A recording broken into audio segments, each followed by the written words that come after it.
Imagine you are a tech priest of the Adeptus Mechanicus. Deep within the oil-stained sanctum of your forge world, you have spent centuries replacing your weak, rotting flesh.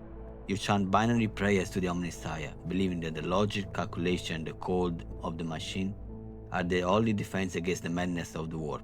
You've been told one truth, that chaos is raw emotion, and that is rage, excess, decay, or change. But then, you hear a sound that isn't a scream of rage or whisper of seduction.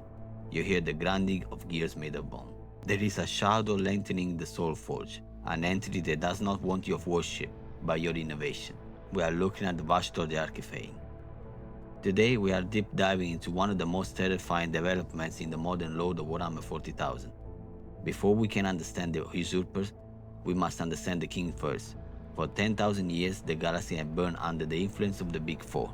They are elemental forces, reflection of the rawest sentient emotion. But the galaxy has changed. It has become colder, more industrial. The slaughter is no longer just about rage, it is about efficiency.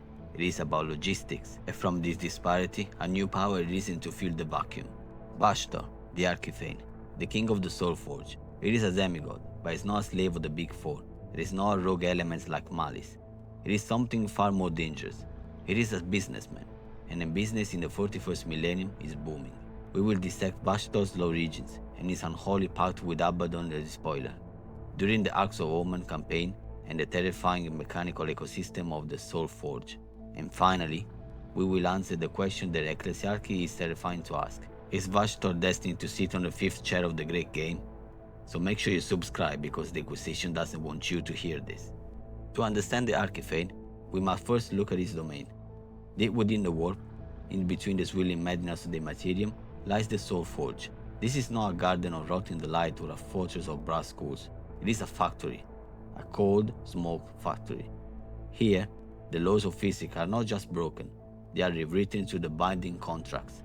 The Soul Forge, it is the premier arsenal of the great game. Every time you see a defile crab walking across the trench line or a helldrake screaming out of the sky to incinerate a loyalist position, you are seeing the handwork of Vashtorr. He is the master of the demon engine, the entity that figured out how to insert a screaming demon into a chassis of ceramite and force it to obey. Now, from a lore perspective, Vashtorr occupies a strange place. The Big Four are powered by emotion. Khorne is rage, Nurgle is despair, but Vashtorr is powered by curiosity and innovation. Stripped of all morality, he is the god of the scientists who ask, can we? But never stop to ask, should we? He represents the drive to create, to improve, to engineer, regardless of the cost of the soul or suffering. He is the darker reflection of the Adeptus Mechanicus itself. He is the armed dealer of the warp. He is neutral, in the way the weapons manufacturer is neutral. He will sell a demon engine to a servant of Khorne just as happily as he will sell a virus bomb casing to a servant of Nurgle. The currency he demands is not skulls or plugs, but souls, specifically souls that can be used as batteries, as a raw material, as fuel for the forges. In the Soul Forge, a soul isn't currency for power, it's a component. It is a gear. It is a little AA battery for a torture device.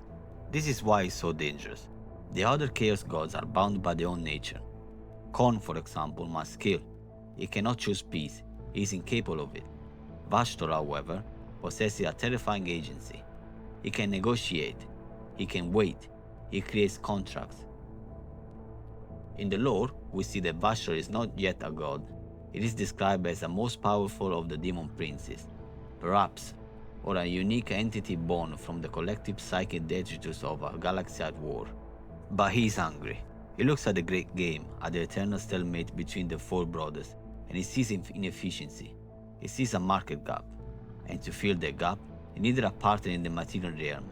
He needed someone who hated the Imperial as much as he loved efficiency. This brings us to the cold comparison of the modern settings. Enter Abaddon the Despoiler. For millennia, Abaddon has been the war master of chaos, uniting the fractious war bands of the Eye of Terror. But Abaddon has always had a problem. He's reliant on the favor of the gods, yet he despises them. He refuses to bow to any single one of them because he knows that serve one chaos god is to lose your own vision. Vashtorr offered him a different kind of deal, not a blessing, not a mutation, a business transaction. This partnership birthed the Arks of Omen. These were not just ships, they were keys. Vashtorr provided Abaddon with the means to construct these massive fleets, repurposing space hulks with techno-arcane guidance systems that allowed them to navigate the Great Rift with unprecedented precision. But what was the price? What did the Arkifane want? It wanted artifacts. Specifically, it wanted the fragments of a device known as the Key. Throughout the Arks of Omen campaign, we saw Vashtorr and Abaddon tearing the galaxy apart to find these components. We are talking about ancient, forbidden technology, remnants of the old ones. These are objects that predate the Imperium, objects that manipulate reality and they warp in ways that even Eldar barely understand. These artifacts allowed for movement throughout space and time without the need of the warp chaotic currents. Imagine the arrogance of this plan. The Big Four are playing the eternal game, moving armies like pawns to capture territory. Meanwhile, Vashtorr and Abaddon are collecting the cheat codes to the universe. The culmination of this was the assault on the Rock, the mobile fortress monastery of the Dark Angels. Why? Because the Dark Angels were holding one of them. Vashtorr personally invaded the Rock. Just think about that, a warp entity manifesting deep inside one of the most heavily defended Imperial bastions, not to slaughter, but to steal. He succeeded in gathering the components that weave together the key. And with this key, he didn't just want to open a door. He wanted to weaponize the webway. He wanted to burrow a tunnel through reality itself to reach a place even the Chaos Gods cannot easily touch, the vaults of the Old Ones. This is the master plan. Abaddon gets a weapon to finally crush the Imperium, the ability to deploy fleets anywhere instantly. Vashtorr gets the raw material inside the vault to ascend.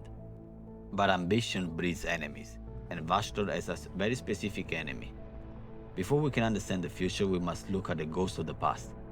LAKOR, the first prince. LAKOR was the first moral race to the demonhood by the combined might of the Chaos God. For eons, he has played the role of shadow in the dark, and the manipulator who believes he is the rightful ruler of the Chaos Undivided. He looks at Abaddon with jealousy, but he looks at Vashtorr with something else, fear. Why? Because LAKOR represents the old ways. He is the master of shadows, of secrets, of ego. Vashtorr is the master of machine, of industry, of tangible results. LAKOR sees Vashtorr as an upstart, a mechanic played at godhood. During the Arks of Omen campaign, LAKOR actively sabotaged Vashtorr operations. At the Battle of the Rock, it was LAKOR's intervention that complicated matters, allowing the Dark Angels as a chance to fight back. And later, at the climax of the campaign, LAKOR struck a critical blow against the Arkifane's new superweapons, the planet-sized construct known as Windwood. This conflict is fascinating because it is a clash of philosophies. LAKOR wants to rule through fear and shadow. He wants to worship as the Dark Messiah. Vashtorr wants to rule through leverage and monopoly. He doesn't care if you worship him, as long as you use his guns and pay his price. LAKOR knows that if Vashtorr succeeds, if the Arkifane becomes a god, the first prince will become obsolete. The shadows cannot hide from the lights of the furnace. LAKOR is fighting for his relevance in a galaxy that is moving on without him. This brings us to the ultimate question, the question the Inquisition burns words to suppress. Can Vashtorr become the fifth Chaos God? The lore suggests it is not only possible, it is happening right now.